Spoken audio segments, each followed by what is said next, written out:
Esse é mais um Culturando, que essa semana novamente vai falar sobre literatura. Hoje nós estamos recebendo o André Nardini. Eu continuo aqui de passagem, tá? Quero lembrar, agradeço o convite do Leandro. Lembrando, Rodrigo, esse lugar é do Rodrigo. É do chefe. É do chefe, tá? Eu tô aqui só de passagem. A gente tá recebendo o André hoje para falar desse livro, Lembranças de um Passado que Não Vivi.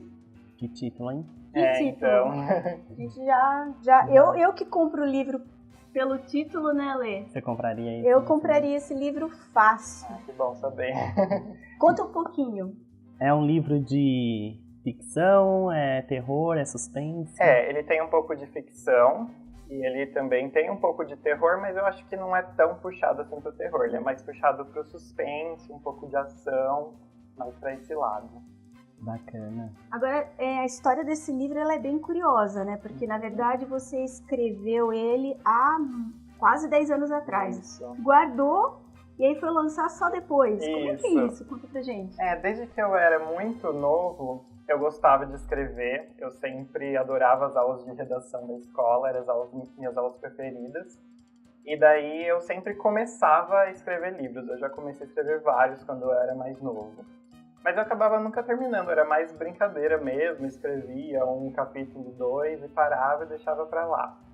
E daí esse foi um dos primeiros livros que eu terminei, que eu comecei a escrever e eu acabei ele, só que foi há 10 anos, até um pouco mais atrás.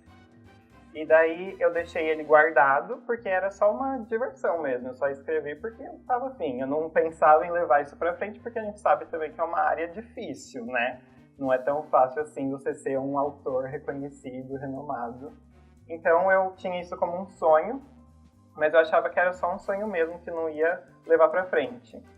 E daí eu deixei esse livro guardado, eu acho que eu mandei pra uma pessoa só ler, só tinha eu lido, e eu mandei pro meu noivo, o meu namorado na época, ler. E só, ele leu também, mas ele nem leu inteiro. Ele leu o comecinho, falou que ele gostou bastante, mas na verdade eu falei pra ele, não, para de ler que eu ainda quero revisar, quero mudar algumas coisas. E daí eu tinha deixado esse arquivo gravado num pendrive, que eu levava comigo quando eu ia pra escola, quando eu ia pra algum lugar que dava tempo de eu escrever um pouco. E eu levei esse pendrive pra minha escola na época, porque eu fazia aula de informática, eu usava bastante pendrive. Eu levei lá, conectei no computador para aula e tal. Depois eu esqueci o pendrive conectado nesse computador e fui embora. Daí, quando eu percebi que eu tinha esquecido, eu voltei na escola, né? Liguei, perguntei se alguém tinha visto, ninguém tinha achado, perdi o pendrive. E daí eu pensei, perdi o livro também, né? Porque tava lá dentro. Filho. Exatamente. O primeiro livro que eu terminei, eu perdi. Mas daí eu deixei pra lá essa história. Eu pensei que tinha perdido e esqueci. Daí depois, no final do ano passado, eu não sei porquê, me deu um clique assim que eu pensei, eu acho que eu tenho aquele livro no e-mail, porque eu tinha mandado pro meu noivo começar a ler. E daí eu fui no e-mail para pesquisar, eu não uso aquele e-mail, mas eu tenho a senha guardada e tudo, consegui acessar, pesquisei lá o nome do meu noivo e achei o livro nos e-mails antigos, lá de 2009. E daí eu consegui recuperar o arquivo por esse e-mail. Que bom, mas foi natural assim, porque eu já perdi também arquivos e eu entrei em desespero. A gente fica mesmo. Foi naturalmente ou você se conformou quando quando eu perdi, eu me conformei. Porque, como eu disse, né, eu escrevia só por diversão mesmo. Então eu sempre achei que não ia dar em nada e pensei, eu perdi. Qualquer dia escrevo de novo. Mas eu deixei meio pra lá. O meu noivo ficou mais revoltado, assim. Ele falou, não, você tem que falar com a escola, eles têm que achar o pendrive, não sei o que lá. Eu falei, não precisa, né, deixa pra lá. E eu me conformei fácil, não foi muita preocupação pra mim, não. Nossa, então é a lembrança de um passado que eu não vivi e não viu, né? Você nunca mais viu. Exatamente, quase que não revivo essa história. Você nunca mais achou? Não, esse pendrive nunca mais achei, eu só consegui recuperar pelo e-mail mesmo. A história que você escreveu há quase 10 anos atrás e essa que foi publicada, ela foi alterada de alguma maneira?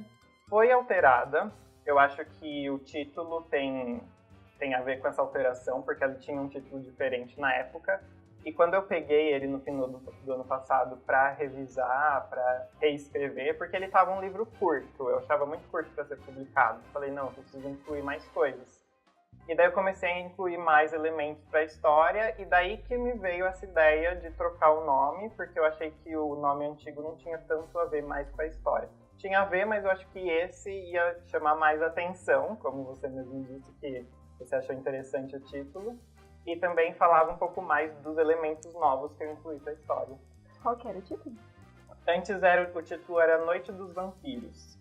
Porque na história tem também esses elementos de vampiro, que eu sempre gostei bastante. André Bianco. André Bianco, exatamente. Sempre gostei muito dessa parte mística, assim. E daí esse era o título anterior, mas eu achei que seria mais legal trazer esse nome, que era do elemento novo que eu incluí.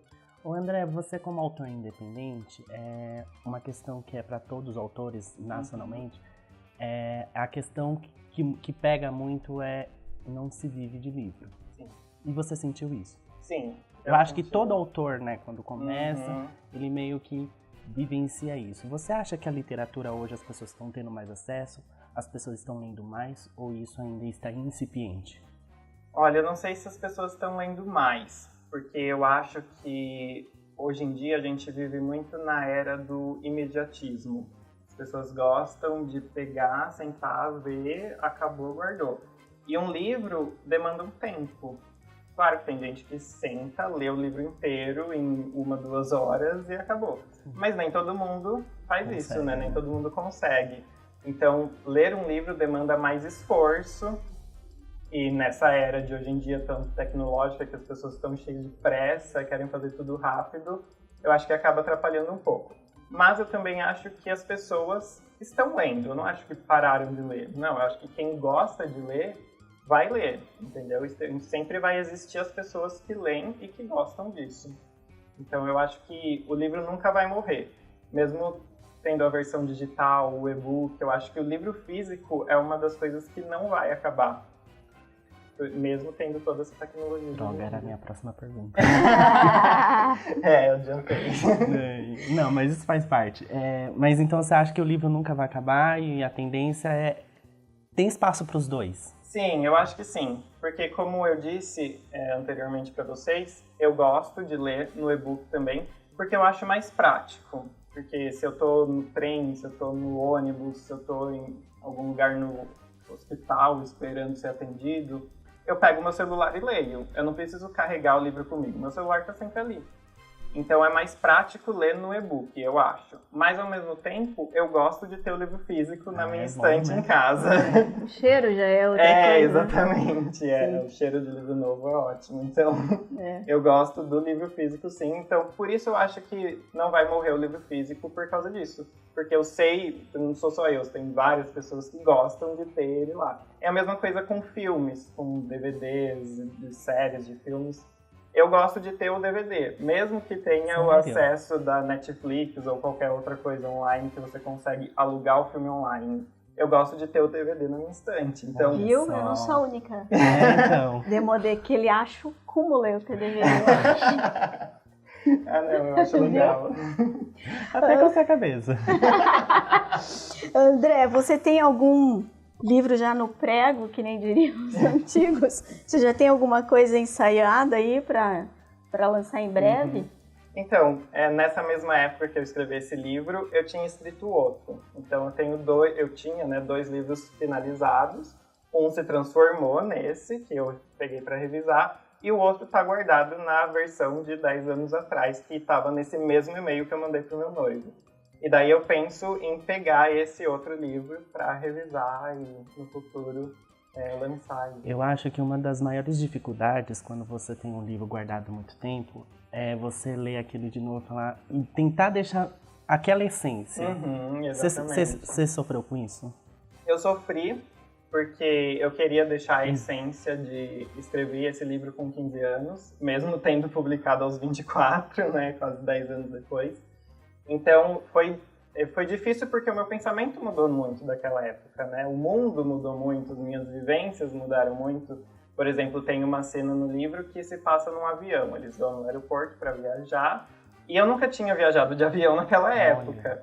Então, as fases do avião, de ter que fazer o check-in, de despachar mala, eu não conhecia. Então, eu tinha escrito de uma forma totalmente da minha cabeça, que não fazia nada a ver com a realidade.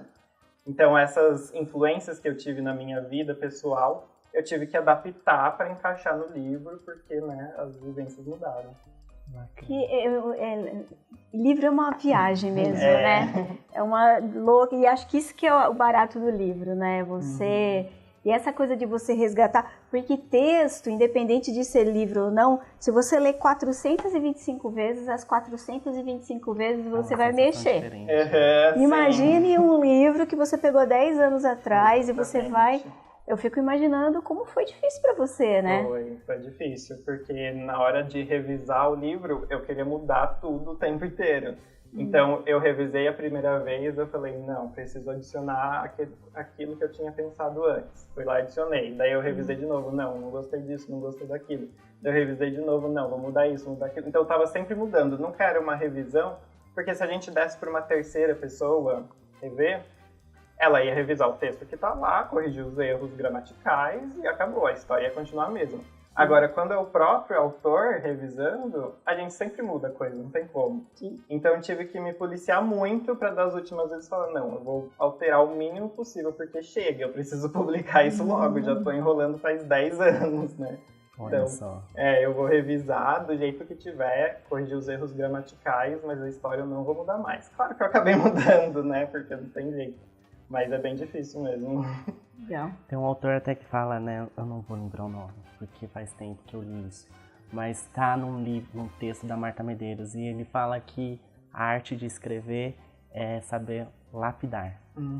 E eu acho que é isso, né? Que você tentou resumir aí. É isso mesmo. Pegar o texto, olhar para ele e falar o que precisa mudar, o que vai ficar interessante, o que não é, e descartar. Sim. Às vezes a gente pega o livro, né, fala, a gente quando leitor olha pro livro e fala assim, não gostei desse livro. E às vezes a gente esquece que ele tem toda uma bagagem, né, Sim. É verdade. Depois. Exatamente, é difícil falar, né, eu não gostei desse livro, eu não gostei desse filme, eu não gostei dessa música, tá, mas você não gostou. Isso não impede outra pessoa de gostar. Exatamente. E eu acho que as pessoas têm que entender isso também, que é um pouco difícil da sociedade entender também. André, fala pra gente, quem são suas inspirações para escrever? Eu sempre gostei muito de Harry Potter. Acho que assim, é meio unânime. Quem gosta de ler gosta de Harry Potter, 90%, se não 100%. Então, uma das minhas inspirações, principalmente para essa coisa da ficção, do fora da realidade, que é os elementos que eu incluí no meu livro, vem muito de Harry Potter, que eu sempre li desde que eu era pequeno. E também sempre gostei muito de Crepúsculo, também é outra inspiração, até por isso que eu resolvi incluir os vampiros na minha história, porque eu sempre gostei dos livros e dos filmes. E de autor nacional, eu também já li livros do André Bianco, como eu tinha falado anteriormente, que também inclui vampiros nas histórias dele. Então, é fantástico. Eu adoro. E eu também já li alguns livros do Paulo Coelho, que eu gosto muito. E assim por diante, mas sempre fui influenciado muito pela J.K. Rowling, do Harry Potter, não tem como pensar em outra, assim, no momento. Ela tá no top, né? É o segundo livro mais vendido depois da Bíblia, né? Exatamente. Aproveitando então, eu já emendo outra pergunta. Como é que você define o gênero do seu livro? Então, como eu falei, o gênero do meu livro, ele é uma ficção misturada com ação e com suspense. Então, eu acho assim, não sei, né? Bastante gente que leu o livro depois veio e falou pra mim, não, é bem puxado pro terror. Daí outro falou, não, é mais ação. Daí outro falou, não, é suspense. Então, que legal assim, criar isso, né? Cada um falou uma coisa. Mas, ao meu ver, é mais puxado pra ação mesmo. Eu não quis puxar tanto pro terror. Eu deixei mais na ação. Mas, ao mesmo tempo, eu quis incluir elementos do mundo dos filmes e livros de terror que eu gosto bastante. Os filmes de terror também são uma inspiração pra mim, que é um dos meus gêneros preferidos. Legal. O livro, inclusive, a gente estava até comentando aqui sobre a funcionalidade do livro em e-book, o livro impresso, mas eu acho que o livro impresso ele tem uma característica que ele sobressai aos outros. Que às vezes você tá lá na sua cama assistindo lendo o livro e de repente aquele livro te abraça de uma forma e você tem a possibilidade de abraçar mesmo o livro. Fisicamente, exatamente, eu acho também. E como que foi o retorno, André? As pessoas receberam bem o seu livro? As vendas como foram? Então, como o meu livro ele foi publicado independentemente, eu não tenho nenhum contato com editora. Então eu publiquei ele pela Amazon. Daí na Amazon Brasil só tem como publicar o e-book, a versão digital. Então primeiro eu publiquei a digital, eu achei que ia ficar nisso mesmo, né? Mas já era um passo para mim. Claro. E daí quando eu terminei o processo de mandar o livro para eles, escolher a capa e tudo isso eu fiz sozinho. E daí eles falam, você quer publicar seu livro fisicamente? Eu falei, nossa, que legal, achei que não ia dar e deu. E daí eu comecei a fazer o processo também de ajustar o tamanho das páginas, tudo isso sozinho, só com a ajuda do site, que dá umas instruções meio por cima, né? Mas eu tenho que fazer o resto. E no fim, quando eu vi que ele estava publicado, que ele foi publicado, a versão física não tinha disponível na Amazon Brasil, só na Amazon dos Estados Unidos. Então eu pensei, não sei se vai dar certo essa versão física, acho que eu vou ficar só no e-book mesmo. Daí eu fui ver que a Amazon dos Estados Unidos manda para o Brasil, dá para importar o livro, mas o frete fica muito caro se for pegar uma unidade só, porque o preço é em dólar, é outro país, não tem jeito. Então quando eu vi que ia ficar muito caro uma unidade só, que não dava para eu divulgar, eu comprei meu livro, daí ia pagar R$80 no livro, não faz sentido, né? Então eu comecei a falar com as pessoas, falar, olha, o meu livro está à venda, mas eu vou pegar mais unidades, porque quanto mais unidades o frete fica mais barato. Então você quer uma cópia? Eu pego e depois você me paga. Então as pessoas que eu consegui conversar e que falaram que queriam, eu juntei todas elas e comprei várias unidades ao mesmo tempo para o frete ficar mais barato e para o preço ficar acessível. Isso é interessante porque antes a gente tinha uma visão de que o mercado literário era muito restrito, né? A autores iniciantes e tal. Até as editoras, há um tempo atrás, tinham um certo preconceito por estreantes, porque acaba não vendendo, porque está construindo um público. Sim. Isso é natural. E hoje existe essa possibilidade, né? Você pode estar concorrendo com qualquer outro autor. E aí, de repente, uma editora te olha e fala, nossa, esse cara é interessante. É verdade. Você espera isso nos seus próximos livros? Você tem trabalhado nesse sentido, do seu público? Eu acho que para qualquer autor, a nossa intenção, o nosso sonho é que uma editora reconheça que a história é boa o suficiente para ser publicado por eles. Mas também existe, hoje em dia, a falsa editora, que não é bem falsa, mas elas trabalham de outro jeito.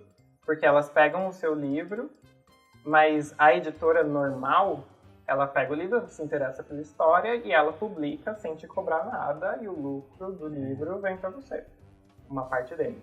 Essas outras editoras que estão começando a aparecer agora também, elas fazem diferente. Elas pegam o livro e elas não se importam com a história, entre várias aspas. Elas não pegam o livro para ler e ver se é interessante para vender. Elas pegam o livro e falam, olha, vamos pôr à venda 100 unidades, mas você tem que pagar tanto por elas. Então você tem que investir no seu próprio livro. E tem gente, vários autores independentes, que não tem essa possibilidade de investir no próprio livro, infelizmente. Então quando uma das editoras que são mais velhas, que já são mais conhecidas, pegam o livro sem cobrar nada do autor e põem para vender, para o autor só receber pelo livro, não pagar pelo livro, é mais interessante para a gente, com certeza. Esse é realmente nosso objetivo. Mas de qualquer forma está surgindo aí alguns vieses, opções, né? Exatamente.